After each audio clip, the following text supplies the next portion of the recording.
So, you want to buy Bitcoin. You've watched the videos. You understand what it is. You know why it was created.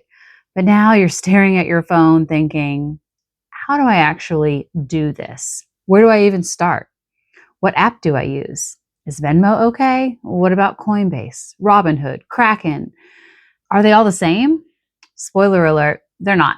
Today, I'm breaking down how exactly to buy Bitcoin, what platforms to use, what to avoid, and how to pick the right one for you. By the end of this video, you'll know exactly what to do. Let's go. Hey everyone, I'm Laura, and welcome back to Decoded with Laura. If you're new here, this channel is all about making crypto and Bitcoin accessible for regular people. No hype, no moon talk, just real conversations about how this stuff actually works. And today, we're tackling the most practical question. How do you actually buy Bitcoin? Because honestly, this is where a lot of people get stuck. Not because it's hard, it's actually pretty simple once you know where to go. But because there are so many options and it's hard to know which one is right for you, let's break it down. First, you need to understand that all these platforms serve different purposes. You've got payment apps like Venmo, PayPal, and Cash App. You've got platforms like Robinhood. And you've got dedicated cryptocurrency exchanges like Coinbase, Kraken, and Gemini. And here's the thing, they all let you buy Bitcoin. Most of them even let you withdraw your Bitcoin to an external wallet. So on the surface, they look pretty similar, but the devil's in the details.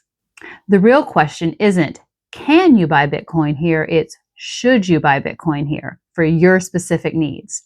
Think of it like this. You can buy a hammer from Dollar General, and you can buy a hammer from Home Depot. Both are hammers. But if you're just hanging one picture, the Dollar General hammer is probably fine. If you're building a deck, you probably want the Home Depot version with better quality and more options. Same with Bitcoin platforms. So let's talk about 4 things that actually matter when you're choosing where to buy. 1, ease of use versus features. 2, fee structures. Are they transparent or hidden? 3, trust and track record. How long have they been around? 4, your needs. Are you a casual buyer or serious investor? Let's dive into each category of each platform and see how they stack up. Let's start with payment apps, Venmo, PayPal, and Cash App. These apps are probably already on your phone. You've used them to split dinner bills, pay your roommate for rent, send your friend money for concert tickets, and now they also let you buy Bitcoin. The appeal here is easy, super duper easy. You open Venmo, click on the crypto tab, and buy $20 worth of Bitcoin. Done. Takes 30 seconds. I've actually used Venmo to buy crypto. When I got money back from the Celsius bankruptcy, some of it came through Venmo, and I've even sent people crypto via Venmo. It works, it's convenient, and yes, you can withdraw your Bitcoin from these apps to an external wallet. All 3 of them, Venmo, PayPal, Cash App, they all support that now, so your Bitcoin isn't stuck there.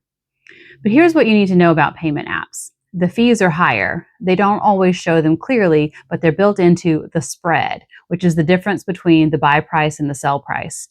You might think it's free to buy Bitcoin on Venmo, but you're actually paying a higher price per Bitcoin than you would on a dedicated exchange.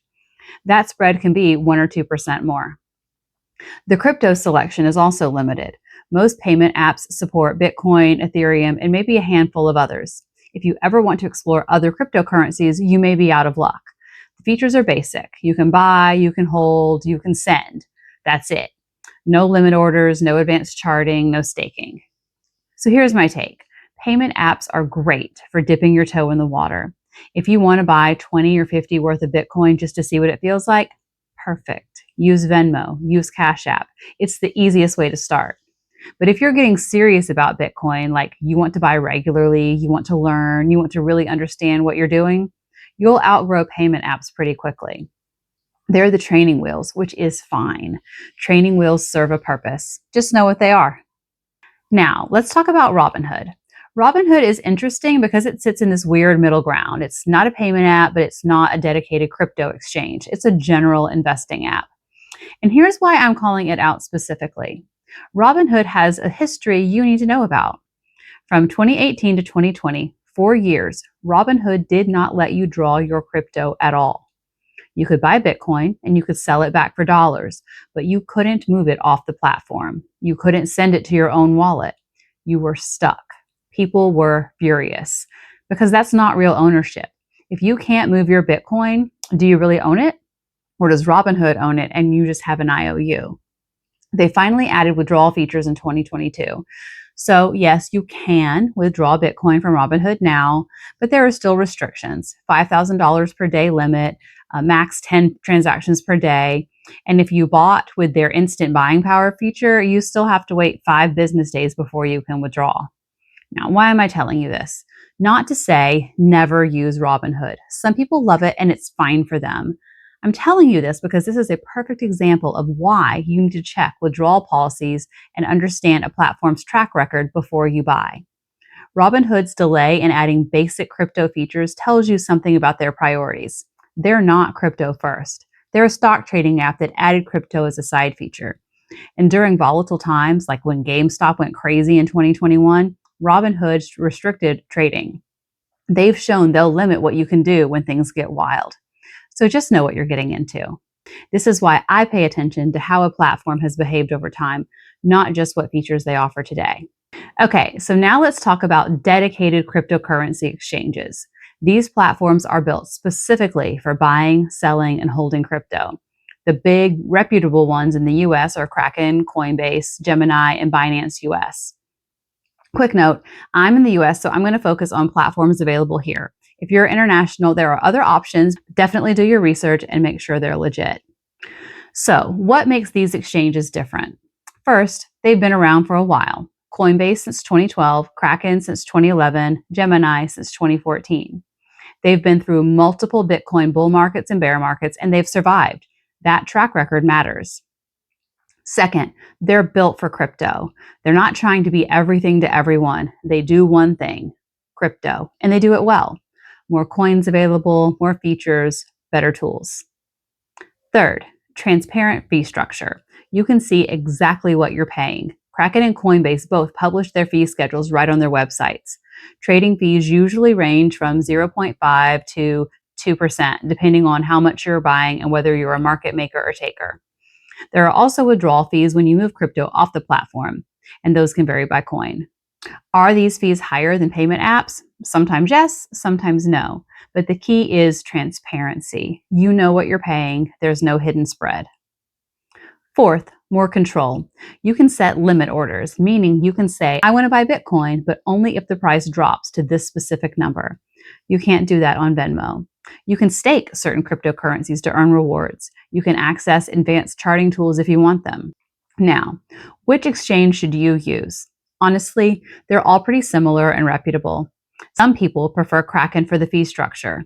Others like Coinbase's interface. Both are solid choices. The point is, pick one that's been around for a while, has good reviews, and feels right to you. You can always use multiple platforms later. What you're looking for. 1, they let you withdraw your crypto. This should be a given, but always check. 2, they're registered and regulated. In the US, that means registered with FinCEN and compliant with state regulations. 3, they have real customer support. If something goes wrong, you can actually talk to someone. 4, clear fee structure. If a platform checks those boxes, you're probably good. Okay, quick detour to talk about KYC. KYC stands for Know Your Customer. It's a regulatory requirement.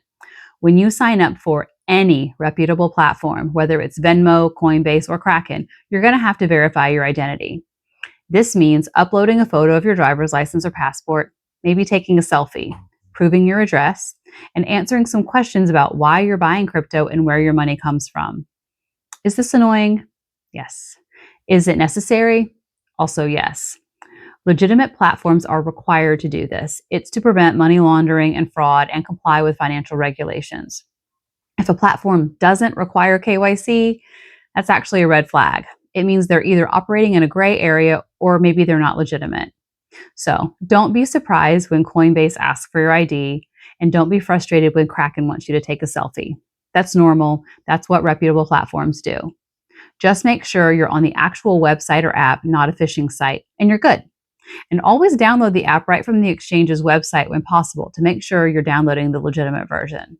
All right, So you picked a platform. Now what? Here's the general process. This works for pretty much any platform. Step 1, sign up and verify your identity. Create an account, go through the KYC verification. This could take a few minutes or a couple of days, depending on how backed up they are. Step 2, link your payment method. Connect a bank account or debit card. Most people use a bank account because the fees are lower. The platform will ask for your bank login or a routing account number. Yes, this feels scary, but reputable platforms use secure connections. Just double check on the real website. Step 3, deposit money or buy directly. Some platforms make you deposit dollars first, then buy Bitcoin.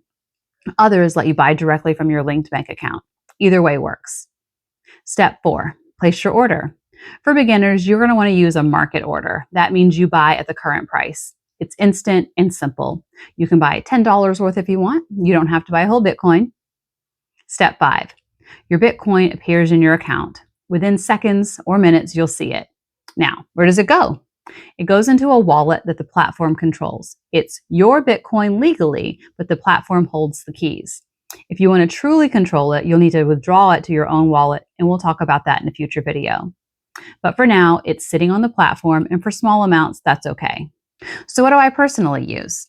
I've used several exchanges. I really like Kraken, and Coinbase is pretty intuitive too. I've also used payment apps to send crypto to people. That's actually pretty convenient when you're just sending some Bitcoin casually or gifting it to them. Different platforms work differently for different people. And honestly, you don't have to pick just one. You can try a few and see what you like. Now, before we wrap up, let me address something I hear all the time. I've missed the boat. Bitcoin is too expensive now. I'm too late. No, stop. You don't have to buy a whole Bitcoin. We've talked about this. Bitcoin is divisible down to 8 decimal places. The smallest unit is a Satoshi. 1 Bitcoin equals 100 million Satoshis. You can buy $10 worth. You can buy $50 worth. You can buy 0.001 Bitcoin. The best time to start was 10 years ago. The second best time is now. If you believe in the technology and the concept, like the billionaires obviously do, you know it's going to go up and be around for a while. Don't wait another year wishing you'd started. Start small. Learn as you go. Okay, that's how you actually buy Bitcoin. To recap, payment apps like Venmo are great for beginners and small amounts. Easy to use, but limited features and higher hidden fees. Platforms like Robinhood have a sketchy track record, so know what you're getting into. Real exchanges like Kraken, Gemini, and Coinbase give you more control, more features, and transparent fees. They're where you go when you're ready to get serious. Pick based on your needs. Casual buyer? Payment apps are fine. Want to learn and invest regularly? Go with a real exchange. And remember, all reputable platforms will require KYC verification. That's normal, and it's a good sign, actually. Next video, we're going to talk about crypto security online, what not to share with internet strangers, and how to keep your crypto safe. Here's my question. What's the biggest thing holding you back from buying Bitcoin? Was it not knowing where to start? Fear of making a mistake? Let me know in the comments. And if this was helpful, please hit that subscribe button and leave a comment. New videos every week. Crypto education for real people, no BS. Thanks for watching. I'll see you next time.